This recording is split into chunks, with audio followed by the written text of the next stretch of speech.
આપણી સંકલ્પ ન્યૂઝ ચેનલને સબસ્ક્રાઇબ અને લાઇક કરો, બેલ આઇકન દબાવો જેથી આવનાર ન્યૂઝ અપડેટ્સની નોટિફિકેશન આપના મોબાઈલ પર સૌથી પહેલા પહોંચે. Like, subscribe and share the video. નમસ્કાર દર્શક મિત્રો, હું છું પૂજા ટંડેલ. સંકલ્પ ન્યૂઝમાં આપનું સ્વાગત છે. સમાચારની શરૂઆત કરતા પહેલા એક નજર આજના મુખ્ય સમાચાર ઉપર.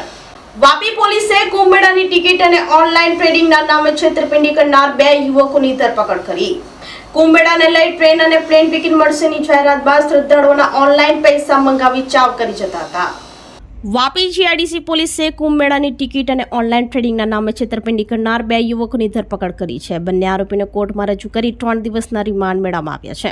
પ્રથમ કેસમાં દાદરાનગર હવેલીના મસાટનો 21 વર્ષીય લલિત નારાયણ રામકુમાર સિંહ પકડાયો છે. તેણે સોશિયલ મીડિયા પર કુંભ મેળા માટે સ્પેશિયલ કન્ફર્મ ટ્રેન અને ફ્લાઇટની ટિકિટ જાહેરાત કરી હતી. વિશેષ ડિસ્કાઉન્ટની લાલચ આપી શ્રદ્ધાળુઓ પાસેથી ઓનલાઈન પૈસા મેળવ્યા હતા. આરોપીએ કુલ રૂપિયા 1.40 લાખની છેતરપિંડી કરી હોવાની કબૂલાત કરી હતી. બીજા કેસમાં મૂળ ભાવનગરના બોરડી ગામનો અને હાલ સુરતના ગોડડરામાં રહેતો 27 વર્ષીય અશોક રાઘવ નકુમ પકડાયો છે. તેણે ઓનલાઈન ટ્રેડિંગના નામે એક વ્યક્તિ પાસેથી 35,000 રૂપિયાની ઠગાઈ કરી હતી. પોલીસે બંને આરોપીઓ વિરુદ્ધ ગુનો નોંધી વધુ તપાસ હાથ ધરી છે. કોર્ટે બંને આરોપીના 3 દિવસના રિમાન્ડ મંજૂર કર્યા છે.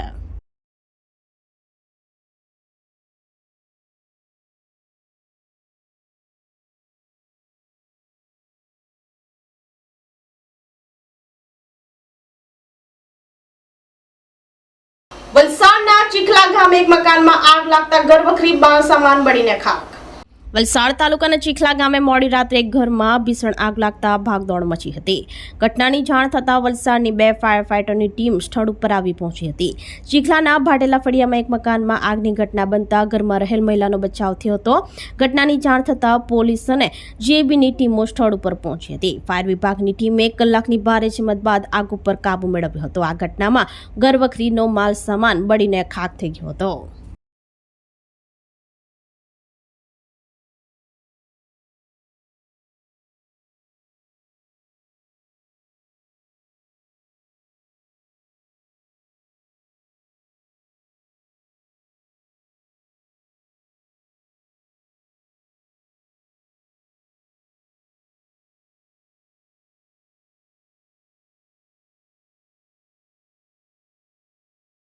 કપરાડા સિંગા ટાટી ગામના ખેડૂત પ્રાકૃતિક ખેતીથી કરી રહ્યા છે સ્વાસ્થ્યવર્ધક ખેતી પેદાશોનું ઉત્પાદન.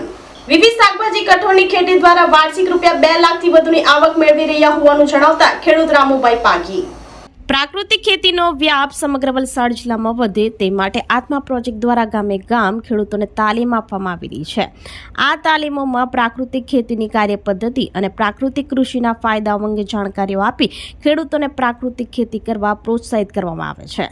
આશરે 3 વર્ષ પહેલા પ્રાકૃતિક કૃષિની તાલીમમાં ભાગ લઈ પ્રાકૃતિક કૃષિની સકારાત્મક અસરો જાણી કપરાડા તાલુકાના સિંગા ટાટી ગામના નિશાળ ફળિયાના ખેડૂત રામુભાઈ દેવરામભાઈ પાગીએ સંપૂર્ણ ગાય આધારિત પ્રાકૃતિક ખેતી કરવાની શરૂઆત કરી હતી. ખેડૂત રામુભાઈને ગુજરાત સરકારના આત્મા પ્રોજેક્ટ હેઠળ ગાય નિભાવ ખર્ચ માટે માસિક રૂપિયા 900ની આર્થિક સહાય મળે છે. આ સહાયને કારણે તેઓ કપરાડા જેવા ડુંગરાળ વિસ્તારમાં પણ ગાયને સુપોષિત ખોરાક ચારો આપવા સક્ષમ બન્યા છે.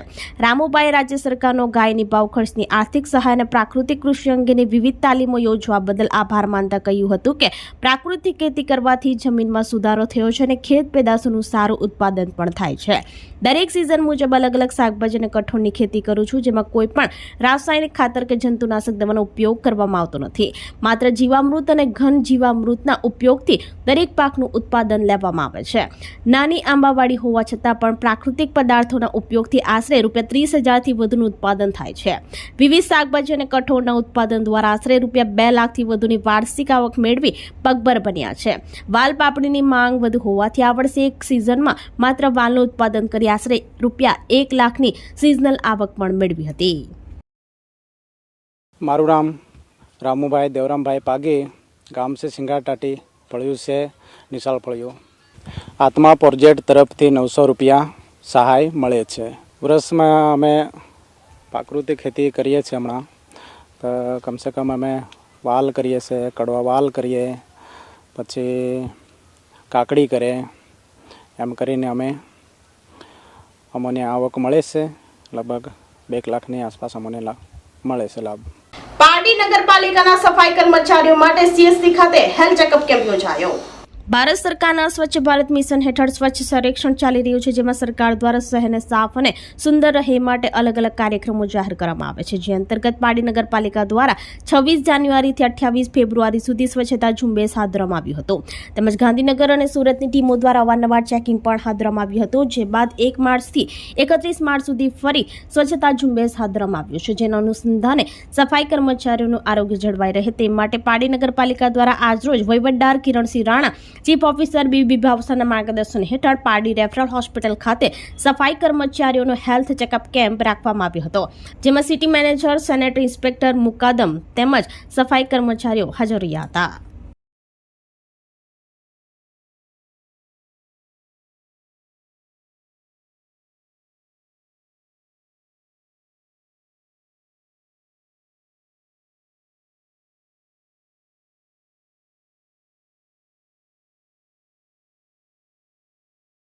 તો આ તાજા સમાચારો. નવા સમાચારો સાથે કાલે ફરી મળીશું. નમસ્કાર.